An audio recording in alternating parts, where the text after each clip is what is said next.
Welcome to leader TV. నేను మీ Siddharth journalist. ప్రధానంగా చూసుకుంటే ప్రభుత్వం ఏర్పడి 18 నెలలైన 2 ఏళ్ల పాలనలో ఎంతోమందికి ఇందిరమ్మ ఇల్లులు ఇచ్చాం, చాలామందిని కాపాడాం. అసలు స్థావరాలు లేని వాళ్ళకి బంగారం అంటే ఇల్లు కట్టి వాళ్ళని మేము అందులో కూర్చోబెట్టామని చెప్పేసి చాలా చోట్ల చాలామంది ఎమ్మెల్యేలు, ఎంపీలు పెద్ద పెద్ద బహిరంగ సభలు పెట్టుకొని కూడా చెప్పడం జరిగింది. కానీ కొన్ని చోట్ల అదే కాంగ్రెస్ నాయకులే కావచ్చు, సర్పంచ్లే కావచ్చు, అక్కడ ఉన్నటువంటి స్థానిక అధికారులు కావచ్చు, మండల స్థాయి వాళ్ళు కూడా కావచ్చు, వాళ్ళ యొక్క చేతివాటం కూడా చూపించడం జరిగింది. అంటే ఎట్లా అంటే చెప్తా చూడండి.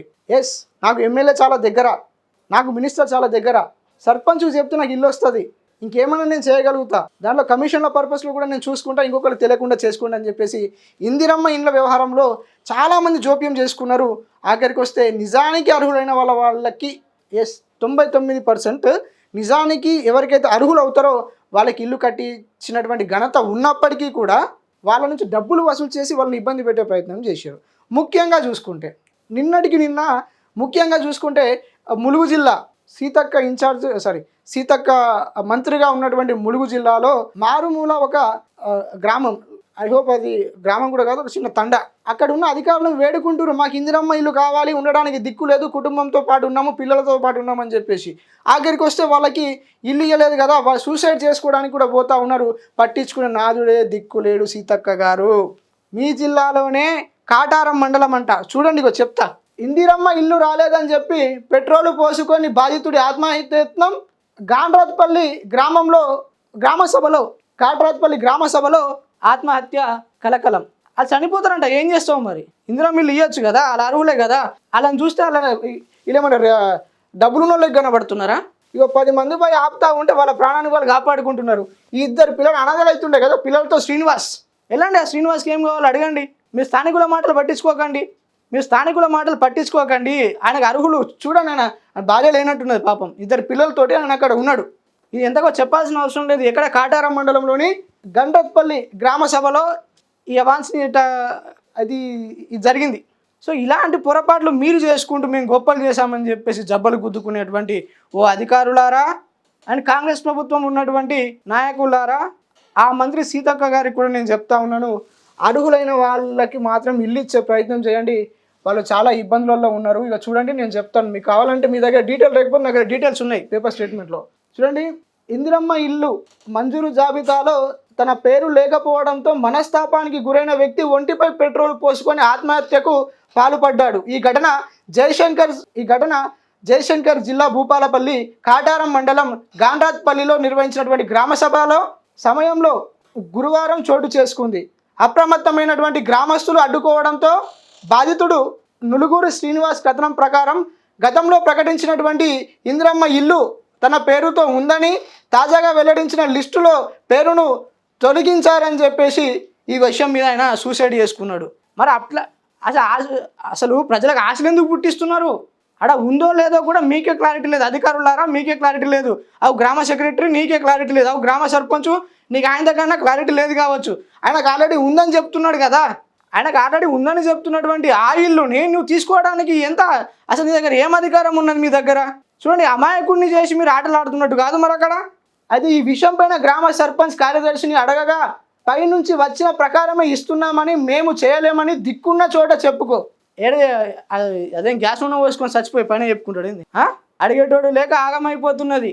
అప్పుడేమో ఎవని పాలైందిరో తెలంగాణ అని చెప్పేసి అప్పుడు కొట్లాడితే, ఇప్పుడు వీళ్ళ పాలైందిరో తెలంగాణ, ఇళ్ళు ఎక్కడ పోయినాయిరో తెలంగాణ అనే సిచ్యువేషన్కి వచ్చింది మరి పరిస్థితి మనది.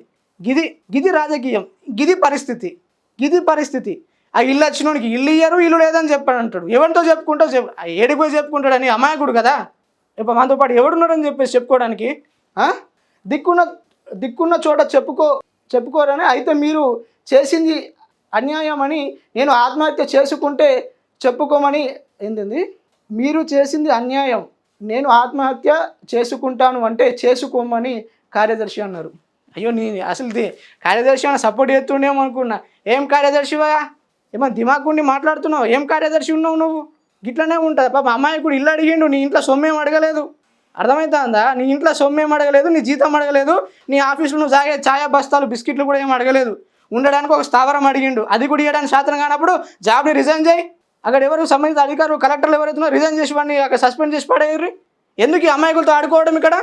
అది ఎన్నిసార్లు అడిగినా ఫలితం లేకపోవడంతో తీవ్ర మనస్పర్ధానికి గురై ఆయన ఒంటిపైన పెట్రోల్ పోసుకున్నాడు. చూసిర్రా, అక్కడ ఎన్నిసార్లు అడిగినా కానీ ఆయన మనస్తాపానికి గురైపోయాడు. మరి ఎంతకన్నా అడుగుతారు? ఓపిక ఉన్నంత మట్టుకు కదా ప్రాణం అనేది. ఏదున్నా ఓపిక ఉన్నంత మట్టుకే. Nothing is permanent. ఏది శాశ్వతం కాదు. ఉన్నంతసేపు ఈ ఇద్దరు పిల్లల కోసం ఏమైనా గూడు పెట్టుకుందామని చెప్పి ఆయన కోరుకున్న చిన్న కోరిక మాత్రమే. ఓకే, పెట్రోల్ పోసుకున్నాడు. అయితే గ్రామస్తులు కాపాడంతో బతికనని, లేకుంటే తన పిల్లలు కుటుంబానికి దూరం అవుతా ఉన్నానని అతను ఆవేదన వ్యక్తం చేశాడు. తాను కూడా కాంగ్రెస్ పార్టీ చూసినావా ఈ కాంగ్రెస్ పార్టీ 3 రంగుల జెండా బట్టి మిమ్మల్ని గెలిపించినందుకు 4 కర్రల మీద వండ పెడదామని చెప్పి అక్కడ ఉన్నటువంటి వాళ్ళు మరి చేస్తూ ఉన్నారు. ఇది పద్ధతేనా అని చెప్పేసి నేను అడుగుతూ ఉన్నాను. సీతక్క గారు వెళ్ళి అక్కడ స్పందించండి. మీ ప్రాంతంలోనే మీ కాంగ్రెస్ పార్టీ ఆయన ఉన్నాడంట పాపం. ఆయన ఒక్కోటి ద్వారా కూడా మీరు గెలిచి ఉంటారు కదా. ఇమీడియట్లీ మీరు స్పందించి ఆయనకు అక్కడ చర్యలు తీసుకొని ఆయనకు ఇల్లు వచ్చే ప్రయత్నం చేయండి.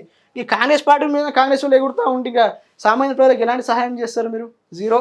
మీతో శాతన కాదు. ఓకే, సర్పంచ్ ఎన్నికల్లో వ్యతిరేకంగా పని చేయడం వల్లే ఉద్దేశపూర్వకంగానే తన పేరు తొలగించాలని ఆరోపించాడు.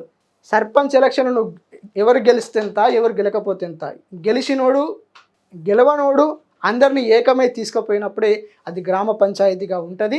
ఆ సర్పంచ్ అనేటోడు వ్యతిరేకం ఉన్నా, ఆడు ఏ స్థాయిలో ఉన్నా కానీ ఆ సర్పంచ్ అనే వ్యక్తి ప్రజల కోసమే పనిచేయాలి. కులము మరియు అది ఇది అనుకుంటా తిరిగేటోనికి సర్పంచ్గా ఉండే అర్హత లేదు.